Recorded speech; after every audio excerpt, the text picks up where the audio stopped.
Is IFS a cult? By the end of this video, you will know where IFS falls on the different measurements of cults. And that's going to prepare you so that you can decide exactly how to get involved and how to keep yourself safe and centered while you do it. Plus, stick to the end. I'm going to share with you the approach that I have used for over a decade to stay firmly and safely out of the cult arena. A charismatic leader. Is the leader of IFS charismatic? So there is a clear leader. His name is Richard Schwartz. People call him Dick. Is he charismatic? Traditionally charismatic? No. If you've seen any of his YouTube videos, you'll know what I'm talking about. They're a little bit boring. It takes some effort, if you're watching it, to make yourself keep watching it.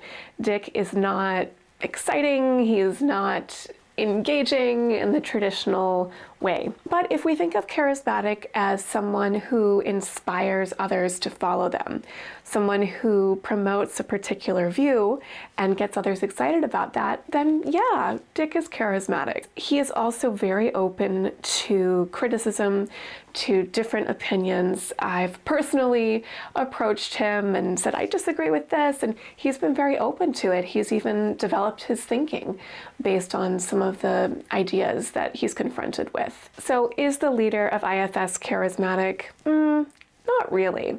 However, we can also look at how the group responds to him.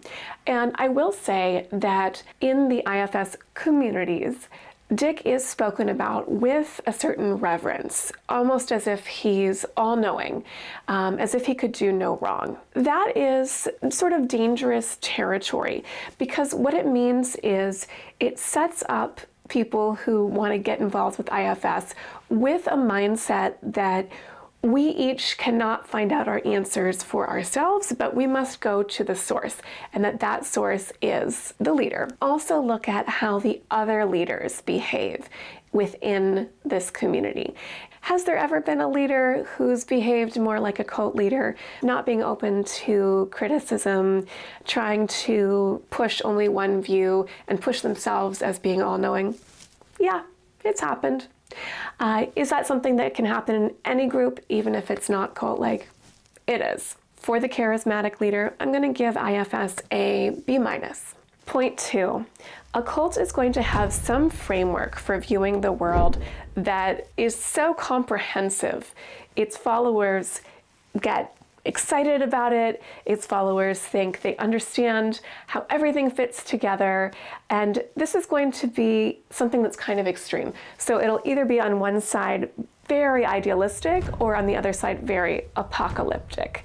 What does this have to do with IFS? Well, IFS is often presented as a whole framework for viewing life and all of humanity. It comes from the idea that we all have a self. Our core self is who we are most deeply, that we are calm and caring and compassionate at our heart. It's normal to be excited about this wonderful idea about the goodness of humanity.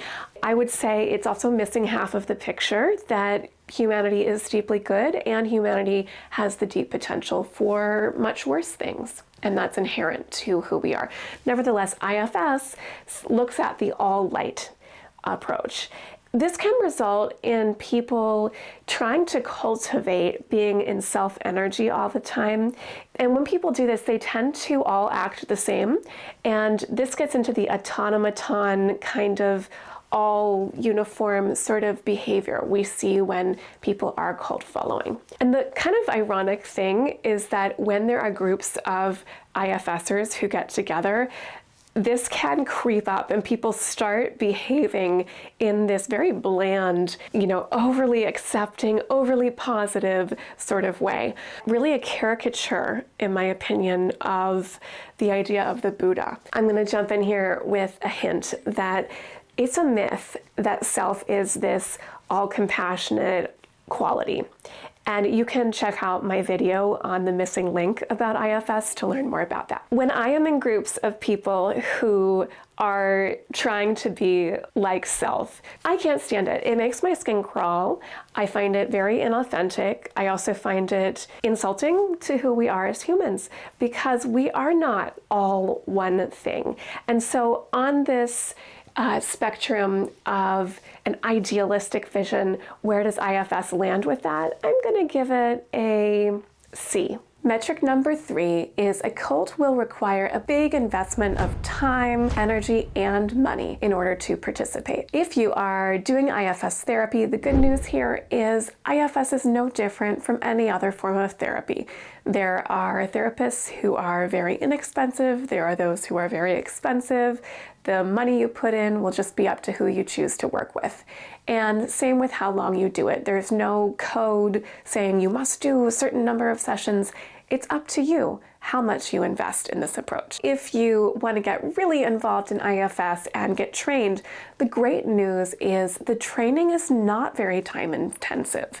It is difficult to get into the training. A few years ago, there were more than 7,000 people on the wait list. Nevertheless, once you get in, the training only takes about 14 days. So you do about 2 weeks worth of learning and you are an IFS therapist. You can be on the directory. It's a very reasonable investment. If you want to get the top label of quality from the official institute, that is the label of consultant, and the Institute has been creating more and more layers. It used to be being certified was the top. Now it's being a consultant. Some people might say that's like Scientology, more and more levels to be more and more enlightened. I don't think it's the same at all. IFS is trying to do quality control. So it's a good thing that they're showing potential clients who's super qualified. However, if you want to get to that level, if you're a professional, then you will need to volunteer your time, basically, to be a program assistant in a training. I don't think the Institute can handle this any differently if they still want to keep the tuition low and accessible for more people to get trained. First investment, IFS gets an A+.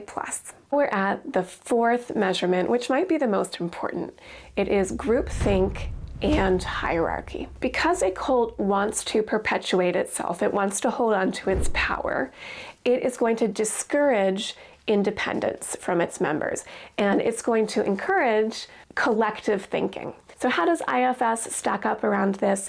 Well, I have to commend IFS for allowing itself to be combined with other healing approaches. We see this through different books that are approved by the IFS Institute, like about IFS and somatics, IFS and art therapy. So it's doing pretty well in that way, but the power and the authority in the IFS Institute really comes from on high. In order to share my ideas with you, like I'm doing right now, I've had to really become okay with not being a part of the Institute. Now, does that mean that that's going to affect you if you are getting involved with IFS? No. Unless you decide to go up in the Institute, it's really irrelevant. The only place groupthink might show up for you is if you get involved with an online community, especially a free community where people are talking about IFS. There can be a lot of pushback if somebody is not finding the method to be transformative. And there can be something of an, I think, accidental piling on of showing that person how they're mistaken. Some of this is really understandable. You know, people who are very enthusiastic about a certain therapy approach are people who've had their lives deeply changed by that. And so it can feel scary and threatening to them that that method might not be perfect. Use your critical thinking, use your questioning, your skepticism. That is only going to make IFS more effective for you. I'm going to give IFS a C+, B-. Here's what's kept me safe, and I'm going to share it with you. It is the simple idea of respect, not reverence.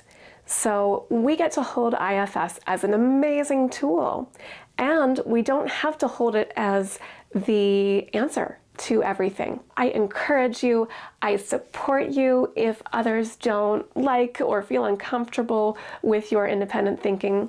It makes sense. A lot of people feel that way. I am here. I hope you can feel me on your shoulder, in your back pocket, saying respect, not reverence. It's really up to you how you hold IFS, because there's nothing inherent about the approach that makes it a cult. If you are an IFS client, rest assured that this method is very powerful. You do not have to be an acolyte. You do not have to drink the Kool-Aid. You do not have to believe in everything it says or anything it says, just to give it a try and find out for yourself.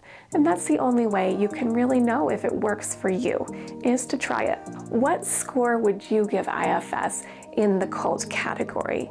And get ready to check out my video on the missing link no one tells you about IFS. Thanks for watching. See you soon.